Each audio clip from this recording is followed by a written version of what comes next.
CPIM Wayanad ജില്ലാ സമ്മേളനത്തിന് ബത്തേരി എടത്തറ ഓഡിറ്റോറിയത്തിൽ PA മുഹമ്മദ് നഗറിൽ തുടക്കം.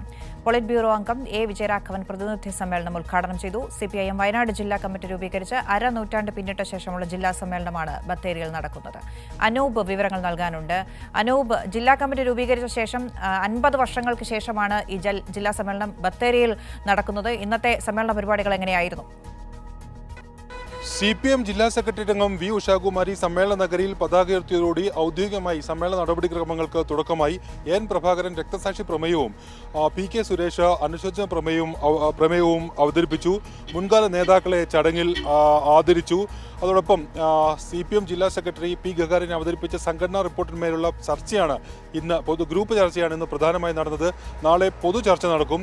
പൊതുചർച്ചമേലുള്ള മറുപടിയും മറ്റും നാളെ ഉണ്ടാകും. നാളെ വൈകിട്ട് സാംസ്കാരിക സദസ്സ് ബത്തേരിയിൽ CPM കേന്ദ്ര കമ്മിറ്റി അംഗം എളമരം കരീം പങ്കെടുക്കുന്ന സാംസ്കാരിക സദസ്സ് നടക്കും. KN കുഞ്ഞുമുഹമ്മദാണ് പ്രധാനമായും സാംസ്കാരിക സദസ്സിൽ സംസാരിക്കുക. 217 പ്രതിനിധികളാണ് ഈ സമ്മേളനത്തിൽ പങ്കെടുക്കുന്നത്. നാളെ നടക്കുന്ന പൊതുചർച്ചയിൽ ഈ 8 ഏരിയ കമ്മിറ്റികളെ പ്രതിനിധീകരിച്ചാണ് പ്രതിനിധികൾ സംസാരിക്കുക. അതാണ് പൊതുചർച്ചയായി നാളെ നടക്കുക. ഏതായാലും ഇന്ന് ഈ പ്രതിനിധി സമ്മേളനം ഉദ്ഘാടനം ചെയ്തുകൊണ്ട് CPMന്റെ പോളിറ്റ് ബ്യൂറോ അംഗം A വിജയരാഘവൻ കേന്ദ്ര സർക്കാരിനെയും അതോടൊപ്പം കേരളത്തിലെ സംഘപരിവാർ ഭരണത്തിന് അല്ലെങ്കിൽ നയങ്ങൾക്ക് പിന്തുണ നൽകുന്ന കോൺഗ്രസിനെയും നിശിതമായി അദ്ദേഹം വിമർശിച്ചു. സംഘപരിവാറിൻ്റേത് മൃഗീയ സ്വഭാവമുള്ള ഭരണമാണെന്നും അത് മറികടക്കാൻ, അത് മുറിച്ചു കടക്കാനുള്ള പ്രവർത്തനങ്ങൾ ശക്തിപ്പെടുത്തേണ്ട ആവശ്യകതയെ പറ്റിയുമെല്ലാം അദ്ദേഹം സംസാരിച്ചു. പാർലമെന്ററി സത്തെ ഭൂരിപക്ഷം നഷ്ടപ്പെട്ടപ്പോൾ BJP ഭൂരിപക്ഷം ഉള്ളപ്പോൾ എങ്ങനെ ദുർവിനിയോഗം ചെയ്തോ, മറ്റൊരു രൂപത്തിൽ ഭൂരിപക്ഷം ഇല്ലാത്തപ്പോൾ അവരതിനെ മാറ്റിക്കൊണ്ടുപോവാണ്. വളരെ കൃത്യമല്ലേ? ജനകീയ വിഷയങ്ങൾ ചർച്ച ചെയ്യപ്പെടരുത്, ഭരണവൈകല്യങ്ങൾ ചർച്ച ചെയ്യപ്പെടരുത് എന്ന് ഉറപ്പാക്കാൻ മറ്റു ചില കാര്യങ്ങൾക്ക് മുൻഗണന കൊടുക്കുന്നു തീവ്ര ഹിന്ദുത്വം. അതാണ് അവരുടെ രീതി.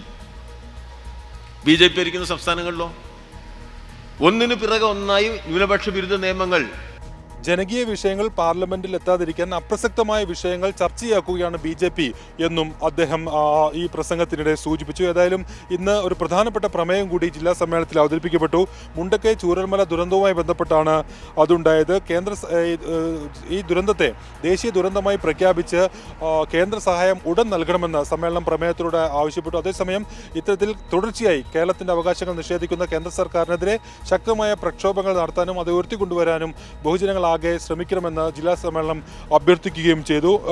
സമ്മേളനത്തിൽ കേന്ദ്ര കമ്മിറ്റി അംഗങ്ങളായ EP Jayarajan, PK Shrimati, Elamaram Kareem, P Sathidevi, അതോടൊപ്പം CPMന്റെ സംസ്ഥാന സെക്രട്ടറി അംഗങ്ങളായ PK ബിജു, TP രാമകൃഷ്ണൻ, അതോടൊപ്പം സംസ്ഥാന കമ്മിറ്റി അംഗങ്ങളായ OR കേളു, CK ശശീന്ദ്രൻ തുടങ്ങിയവരുമെല്ലാം പങ്കെടുക്കുന്നുണ്ട്. ഏതായാലും ആവേശോജ്വലമായ ഒരു സമാപന സമ്മേളനത്തോടു കൂടിയാണ് വയനാട്ടിലെ ജില്ലാ സമ്മേളനം തിങ്കളാഴ്ച സമാപിക്കുക. അതോടൊപ്പം ചുവപ്പ് സേന മാർച്ചും 1,00,000 പേർ പങ്കെടുക്കുന്ന ബഹുജന മാർച്ചുമെല്ലാം നടക്കും.